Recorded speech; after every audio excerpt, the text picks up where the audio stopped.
추한 왕비는 너무나 화가 나고 절망한 나머지 실성했으며 급기야 분노를 이기지 못해 스스로 목을 메었다. 한편 왕은 그녀의 꼴을 보지 않게 되어 기쁜 나머지 수선공에게 100파운드를 주고는 못생긴 신부와 함께 알아서 잘 살아보라고 명했다. 가난한 수선공에게 100파운드는 큰 돈이어서 그로서는 일이 잘된 것이었다. 그리하여 수선공과 못난 공주는 왕국의 외딴 곳으로 들어가서 수선공은 신발을 수선하고 공주는 실을 자으며 오랫동안 불행하게 살았다.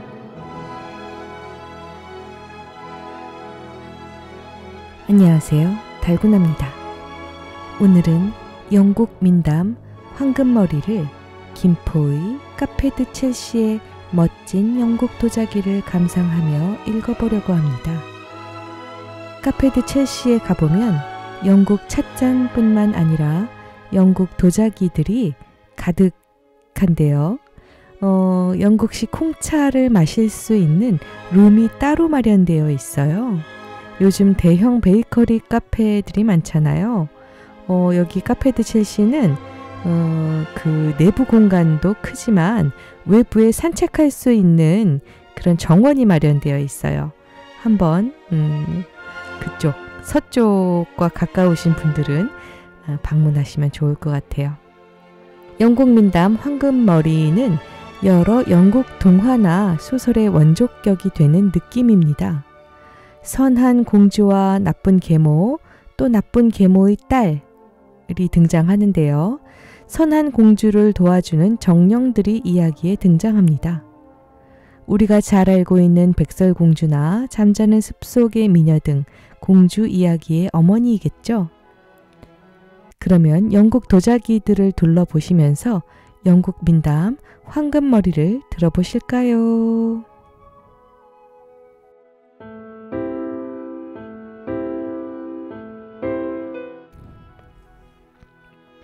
옛날 콜체스터를 다스리던 왕 중에 용감하고 현명하며 자애롭기로 유명한 통치자가 있었다. 그러나 그의 통치가 한창 빛을 발하던 중 사랑하는 왕비가 세상을 뜨고 말았다. 그에게는 왕비를 꼭 닮은 딸만 남게 되었다. 이 공주는 아름답고 친절하며 우아해서 왕국의 모든 백성들로부터 사랑을 받았다. 그런데 왕비가 죽고 나자 이상한 일들이 벌어졌다. 콜체스터에는 어마어마한 부를 거머쥔 한 여자가 있었는데 나이도 많고 못생겼으며 매부리코에다 성격까지 괴팍하기로 유명했다. 바로 그 여자가 왕과 결혼을 하고 싶어 했다. 더욱이 이 여자에게는 그녀만큼이나 못생긴 딸이 하나 있었다.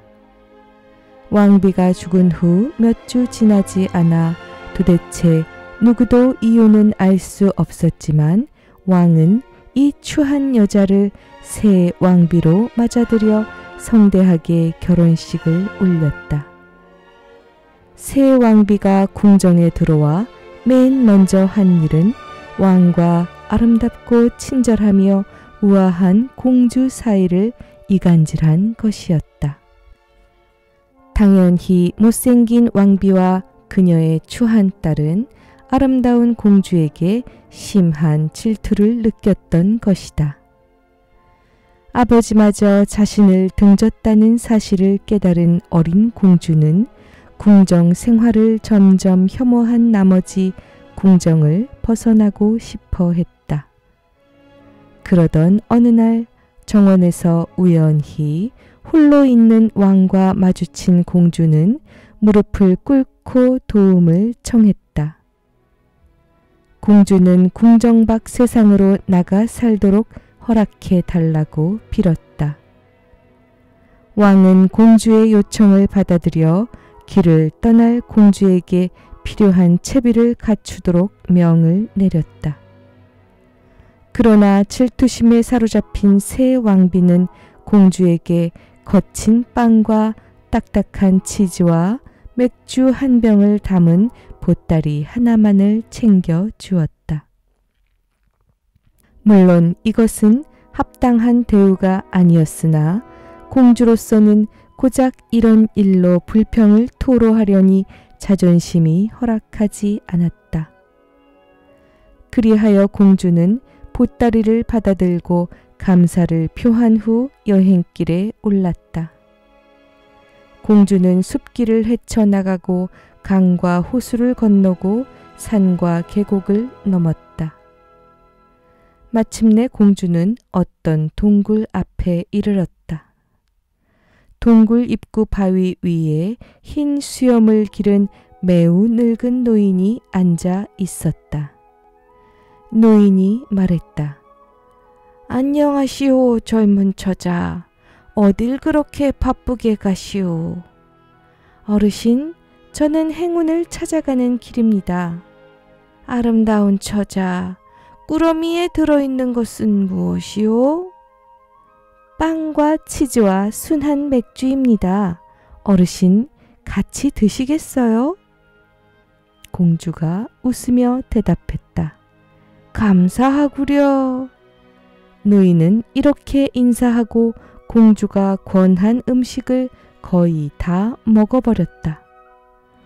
그러나 공주는 싫은 내색을 전혀 하지 않았고 그저 노인에게 필요하면 더 드시라고 기꺼이 권했다. 식사를 마치고 나자 노인은 공주에게 깊이 감사를 표하면서 이렇게 말했다. 처자의 아름다움과 친절함과 우아함에 감사하여 이 지팡이를 드리니 받으시오. 가다 보면 가시울타리가 두텁게 둘러쳐져 있어 도저히 지나갈 수 없을 것처럼 보일 것이오. 그때 이 지팡이를 3번 치면서 이렇게 말하시오. 가시울타리, 날 지나가게 해줘요. 그러면 처자에게 길을 내줄 것이오. 그런 다음 샘에 도착하면 샘의 가장자리에 앉으시오.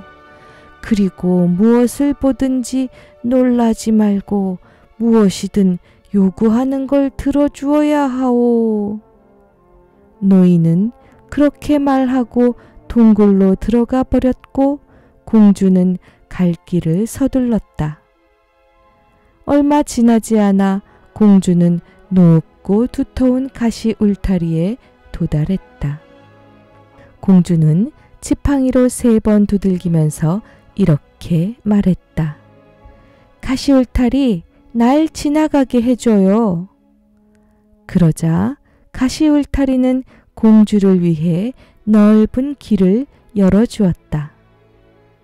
샘에 도착한 공주는 샘의 가장자리에 자리를 잡고 앉았다. 공주가 앉자마자 몸이 없는 황금으로 된 머리가 물속에서 나타나 이렇게 노래를 불렀다. 날 씻어주오, 날 빗어주오, 잘 마르도록 날 두게 뉘어주오. 지나가는 사람들을 볼 수 있도록 부드럽게 예쁘게. 알겠어요. 공주는 이렇게 대답하면서 가지고 있던 은빗을 꺼냈다.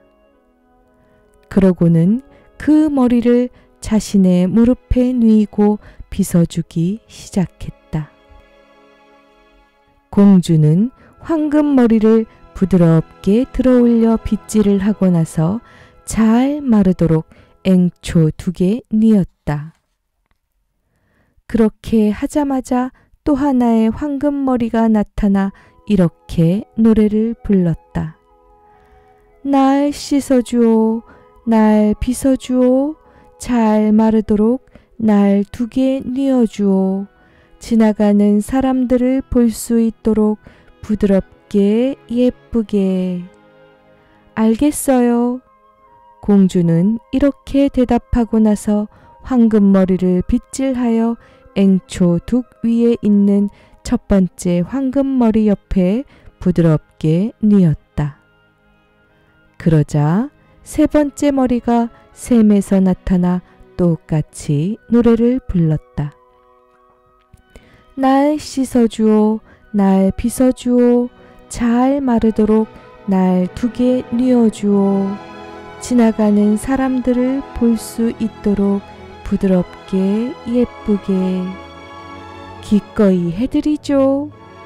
공주는 이렇게 우아하게 대답하고 나서 황금머리를 무릎에 얹고 은빗으로 빗질했다. 그러자 앵초 2개, 3개의 황금머리가 일렬로 늘어서게 되었다. 그러고 나서 그녀는 자리에 앉아 쉬면서 그 황금머리들을 보았다. 참 기묘했지만 예뻤다. 공주는 즐거운 마음으로 노인이 먹고 남은 거친 빵과 딱딱한 치즈와 순한 맥주를 먹고 마셨다. 그녀는 왕의 딸, 즉 공주이므로 보잘것없는 먹을거리 따위 때문에 불평을 하지는 않았다. 그때 첫 번째 황금머리가 말했다. 형제들이여, 우리에게 너무나 친절했던 이 처자를 위해서 우리가 무엇을 해줄까? 나는 이 처자를 아주 아름답게 만들어서 그녀를 보게 되는 모든 사람들이 그녀에게 매료되도록 만들 거야. 두 번째 황금머리가 말했다. 그러면 나는 처자의 목소리를 꾀꼬리 소리보다 더 아름답게 만들겠어. 세 번째 황금머리가 말했다. 그러면 나는 처자가 이 세상에서 가장 뛰어난 왕과 결혼할 수 있는 행운을 줄 거야. 공주가 말했다. 너무 고마워요. 하지만 내가 떠나기 전에 여러분들을 다시 샘에 데려다 줘야 하지 않을까요? 공주의 말에 그들이 동의했고 공주는 그들을 제자리로 돌려보냈다. 그러고 나서 그들은 공주의 친절한 배려에 감사를 표하고 작별 인사를 했으며 공주는 다시 길을 재촉하였다. 얼마 안 가 공주는 어떤 숲에 이르렀다. 숲에서는 그곳의 왕이 귀족들과 사냥을 하고 있었다. 사냥 행렬이 공주가 있는 숲을 지나자 공주는 그들을 피하려고 뒤로 물러섰다. 그러나 그때 왕이 그녀를 보았고 그녀의 아름다움에 감탄하여 말을 세웠다. 왕이 말했다. 아름다운 처자여, 당신은 누시오? 이런 숲속길로 혼자서 어딜 가시오? 저는 콜체스터 왕의 딸입니다. 그리고 행운을 찾아가는 길입니다. 공주가 대답했는데 목소리가 꾀꼬리 소리보다 더 부드럽고 예뻤다. 공주의 말을 듣고 왕은 말에서 내렸다. 왕은 공주에게 한눈에 반하여 그녀 없이는 살 수 없을 것 같은 기분이 들었다. 그래서 그 자리에 무릎을 꿇고 공주에게 결혼해달라고 간청했다. 왕의 간청은 너무나 진실하고 간절하여 마침내 공주는 승낙을 하고 말았다. 그리하여 왕은 최선의 예의를 갖추어 공주를 자신의 말 뒤쪽에 태우고 신하들에게 따르라 명하여 궁전으로 되돌아갔다. 왕은 궁전에서 성대하고 화려하게 결혼식을 올렸다. 그러고 나서 왕과 공주는 궁전 마차를 타고 콜체스터의 왕에게 하례를 드리러 길을 떠났다. 콜체스터의 백성들이 너무나도 사랑스럽고 아름다우며 친절하고 우아한 공주가 잠깐이나마 고향을 떠났다가 세상에서 가장 강력한 왕의 왕비가 되어 황금으로 장식한 궁전 마차를 타고 돌아오는 것을 보고 느꼈을 놀라움과 환희는 여러분들이 쉽게 상상할 수 있을 것이다. 사방에서 종이 울리고 깃발이 나부꼈으며 북소리가 울려 퍼지는 가운데 사람들은 환호성을 질렀다. 모든 만물이 또 모든 사람들이 기뻐했다. 단 추악한 왕비와 못생긴 그녀의 딸만이 질투와 악의에 휩싸였을 뿐이었다. 자신들이 경멸해 마지 않던 공주가 이제는 그들보다 더 높은 지위에 올라 모든 웅장한 의식을 치르며 그들 앞을 지나고 있었던 것이다. 젊은 왕과 신부가 행복한 삶을 꿈꾸며 그들의 나라로 되돌아가자 추하고 사악한 공주는 못생긴 자신의 어머니에게 이렇게 말했다. 나도 세상으로 나가 나의 행운을 찾을 거예요. 저 거지 같은 계집애가 내 숭을 떨어서 저렇게 많은 것을 얻었으니 나라고 못할 게 뭐가 있겠어요? 그녀의 어머니는 허락을 했고 그녀에게 실크 드레스와 모피를 갖추어 주고 설탕과 아몬드, 여러 가지 캔디와 에스파냐의 도시 말라가에서 빚은 100포도주 큰 병을 챙겨 주었다. 그것은 왕가다운 채비였다.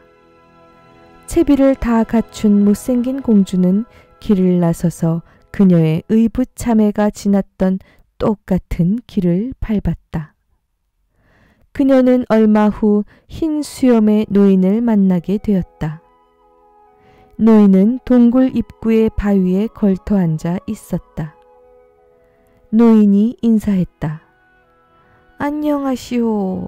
어딜 그렇게 급히 가시오? 그녀가 무례하게 대답했다. 영감님이 무슨 상관이에요? 그 꾸러미와 병에는 무엇이 들어있소? 영감님하고는 상관없는 좋은 것들이 들어있죠. 그녀가 건방지게 대답했다. 이 늙은이에게 좀 나누어 주시지 않겠소? 노인의 말에 그녀가 웃기 시작했다. 한 조각도 어림없어요. 한 방울도 어림없어요. 이것들이 영감의 목을 꽉 막히게 할지도 몰라요. 그렇다 해도 나하고는 상관없는 일이지만. 그녀는 목을 뒤로 젖히며 대답했다. 그렇다면 당신에게 불행이 따를 것이오. 노인은 이렇게 말하고 일어서서 동굴 안으로 들어가 버렸다. 그녀는 다시 길을 재촉했고 얼마 안 가 높고 두터운 가시 울타리에 도달했다. 그녀는 울타리 구멍으로 짐작되는 부분으로 지나가려 시도했다. 하지만 그녀가 울타리의 가운데로 들어가자마자 가시들이 에워싸서 그녀는 온통 가시에 긁히고 찢기며 간신히 빠져나왔다. 그녀는 온통 피범벅이 되어 샘으로 갔고 그 가장자리에 앉아 몸을 씻으려 했다. 그녀가 물에 손을 막 담그려 했을 때였다. 황금머리가 물 위로 쑥 나타나 이렇게 노래를 불렀다. 날 씻어주오, 날 빗어주오, 잘 마르도록 날 두게 뉘어주오. 지나가는 사람들을 볼 수 있도록 부드럽게 예쁘게. 그럴싸하군. 나는 내 몸이나 씻으련다. 그러고는 황금머리를 포도주병으로 세게 내리쳐서 머리가 물밑으로 쑥 빠져버리고 말았다. 그러나 황금머리는 다시 올라왔고 두 번째 황금머리도 함께 나타나 이렇게 노래를 불렀다. 날 씻어주오, 날 빗어주오, 잘 마르도록 날 두게 뉘어주오. 지나가는 사람들을 볼 수 있도록 부드럽게 예쁘게. 천만에, 난 못해. 나는 말이야, 내 손과 내 얼굴을 씻은 다음에 저녁을 먹을 거야.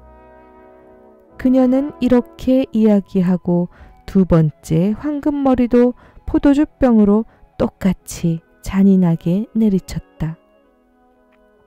그러자 두 머리가 물속에 빠져버리고 말았다.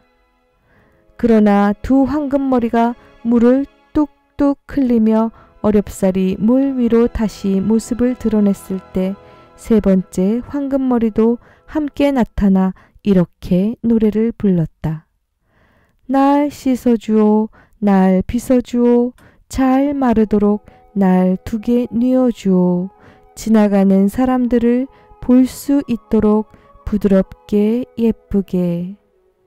그때 못생긴 공주는 몸을 다 씻은 상태였고 앵초뚝에 앉아서 설탕과 아몬드를 입안 가득 넣고 씹고 있었다. 그녀가 고래고래 악을 쓰며 대답했다. 난 못해. 나는 하인도 아니고 이발사도 아니야.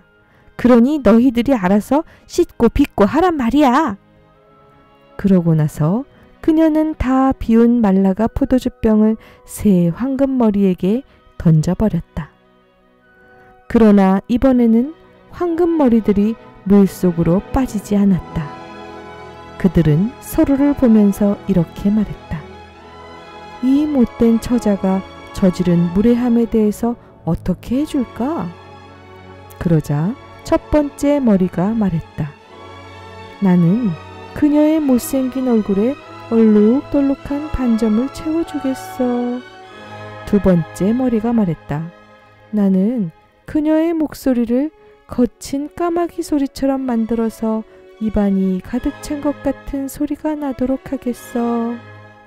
그러자 세 번째 머리가 말했다.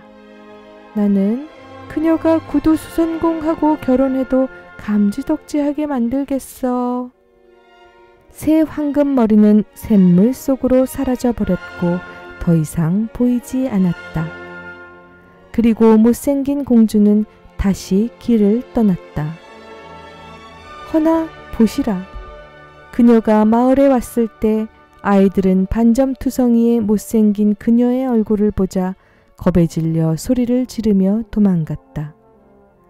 그녀가 자신은 콜체스터 왕의 딸이라고 말하려 하자 목소리가 마치 뜸부기 소리처럼 찍찍거렸고 까마귀 소리처럼 거칠었으며 입 안이 가득 찬 것 같은 소리가 나왔기 때문에 사람들은 그녀의 말을 한마디도 알아듣지 못했다. 그 마을에는 구두수선공이 한 명 살고 있었는데 그는 얼마 전에 가난한 늙은 은둔자의 신발을 수선해 준 적이 있었다. 늙은 은둔자는 돈이 없었으므로 신발을 고쳐준 대가로 얼굴 반점을 치료할 수 있는 뛰어난 연고와 거친 목소리를 바꿀 수 있는 약 한 병을 수선공에게 주었다. 그리하여 수선공은 비탄에 빠진 비참하고 못생긴 공주를 보고서 그녀에게 다가가 약병에 들어있는 몇 방울의 약을 주었다. 그러고 나서 수선공은 그녀의 화려한 옷차림을 보고 또 그녀가 진짜 왕의 딸이라는 이야기를 들은 후 영악한 계산을 하고서 자기를 남편으로 맞이한다면 공주를 치료해 주겠노라고 말했다. 뭐든지 다! 비참한 공주는 흐느껴 울며 말했다. 그리하여 두 사람은 결혼을 했고 수선공은 곧장 신부와 함께 콜체스터의 왕을 방문하러 나섰다. 그러나 종은 울리지 않았고 북도 치지 않았으며 사람들은 환호하는 대신 가죽 옷을 입은 수선공과 실크와 세틴 옷을 입은 그의 아내를 보고 박장대소했다. 추한 왕비는 너무나 화가 나고 절망한 나머지 실성했으며 급기야 분노를 이기지 못해 스스로 목을 메었다. 한편 왕은 그녀의 꼴을 보지 않게 되어 기쁜 나머지 수선공에게 100파운드를 주고는 못생긴 신부와 함께 알아서 잘 살아보라고 명했다. 가난한 수선공에게 100파운드는 큰 돈이어서 그로서는 일이 잘된 것이었다. 그리하여 수선공과 못난 공주는 왕국의 외딴 곳으로 들어가서 수선공은 신발을 수선하고 공주는 실을 자으며 오랫동안 불행하게 살았다.